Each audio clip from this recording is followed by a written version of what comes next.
आप सभी YouTube family को हर हर महादेव, जय शिव शंभू। सावन आ गया है, बहुत ही प्यारा सा गीत लेकर के आई हूँ आप लोगों के बीच में। कजरी गीत को पूरा सुनना और कैसा लगा कमेंट करके बताना। हमारे चैनल को भी अपना प्यारा आशीर्वाद देना। हर हर महादेव, गौरा मैया की जय।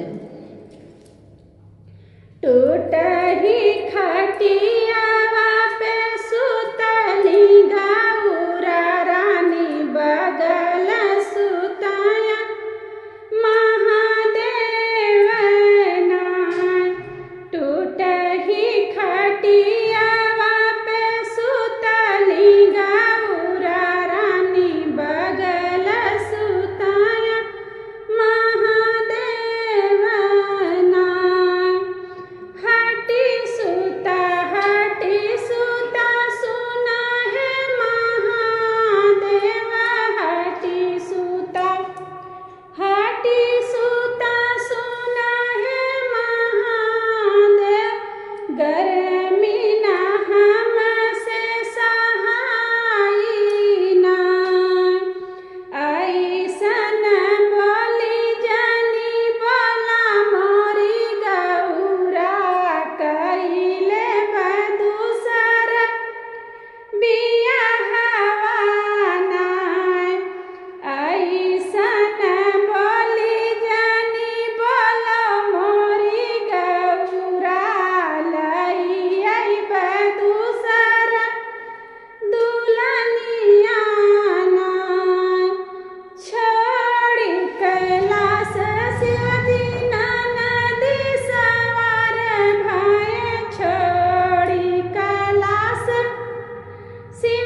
डोलिया उतारे सीता गौरा गोड़वाला गाया देहो बहिनी निकया से बादवाना देह